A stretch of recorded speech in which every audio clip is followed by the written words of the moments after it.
Kung iisipin mo mga kaibigan, ang pangalang Metatron ay parang mas bagay bilang pangalan ng isang transformer kesa anghel. Pero huwag kayong magpalinlang dahil alam nyo ba na ayon sa mga kwento ay siya raw ang pinakamalakas na anghel sa kalangitan. Ayon sa Biblia, sinasabi na si Archangel Michael di umano ang pinakamalakas na anghel na siya rin tumalo sa angel rebel na si Lucifer. Kaya lang mga kaibigan, kung hahalongkatin pa natin ang ibang libro tulad ng Babylonian Talmud, mystical Kabbalistic text, at ang sikat na libro na The Book of Enoch, ay makikita natin na may isang anghel na nabanggit sa mga librong ito na siya raw pinakamalakas na anghel sa lahat, at ito ay si Metatron. Ang mga librong ito na aking nabanggit ay hindi considered bilang isang banal na kasulatan ng Kristyanismo, pero marami pa rin ang patuloy na nagsasaliksik at pinag-aaralan to dahil halos parehong-pareho ang mga kwento nito at mga kwento sa Biblia. Ayon sa ilang teksto, sinasabi na si Metatron daw dati ay isang tao na nagngangalang Enoch.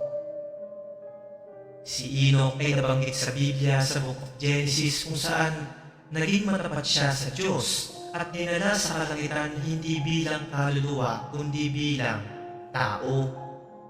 Sinasabing pagdating raw ni Enoch sa langit ay agad itong nag-ibang anyo at naging anghel na pinangalanang Metatron.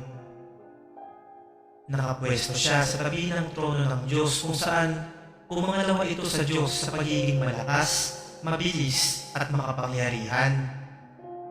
Si Metatron ay naging parte ng isang grupo ng mga anghel na nag-iisang grupo na pinahintulutan ng Diyos na maaaring tumingin sa kanyang muka.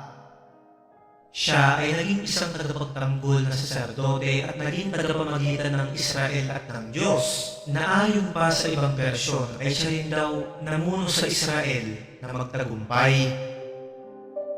Ang kwento ni Metatron ay ipinagpatuloy ng mga kasanayan sa bagong panahon na nagsasabing siya ang pinakamalakas na anghel dahil direkta niyang kinatawan ang pag-akyat sa langit kung saan nagkaroon siya ng access sa espiritual na kapangyarihan.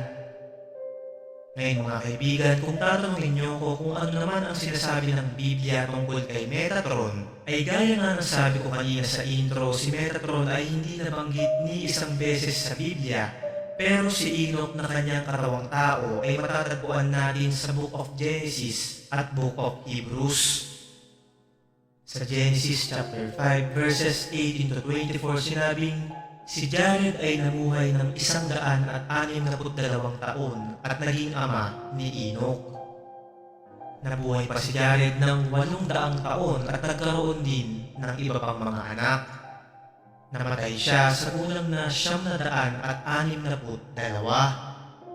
62 taon naman si Enoch nang maging anak niya si Matusalem. 300 taon pang nabuhay si Enoch na kasama ang Diyos at nagkaroon din ng iba pang mga anak. Umabot siya ng 365 taon at sa buong panahong iyon ay namuhay siya kasama ang Diyos. Pagkatapos nawala siya sapagkat kinuha siya ng Diyos.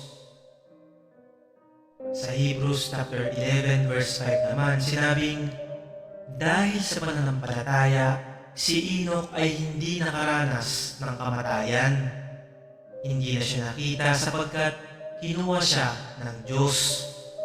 Sinasabi sa kasulatan na si Enoch ay naging kalugod-lugod bago siya kinuha ng Diyos. Ang bersong to mga kaibigan ay tumutugma sa Babylonian Talmud na nabanggit ko kanina na nagsasabing si Enoch ay dinala sa kalangitan hindi bilang kaluluwa kundi bilang isang tao. Ngayon ang mahiwagang tanong ay isa na kaya itong patunay na si Metatron ay totoo kahit na hindi siya nabanggit sa Biblia? Ayon sa Orthodox Christianity sinasabing ang mga tao at mga anghel ay dalawang ganap na magkaibang nilalang at ang tao ay hindi kailanman nagiging isang anghel. Ibig sabihin ay meron na tayong dalawang sagot sa katanungan na to. Totoo ba si Metatron? Ayon sa Biblia, hindi. Ayon naman sa ibang mga libro na hindi tinatangkilik ng Biblia, oo. Alinman sa dalawang to, si Metatron mga kaibigan ay itinuturing pa rin bilang isa sa pinakarespetadong anghel sa kalangitan at nasa sa atin na lang kung ito ba ay ating paniniwalaan.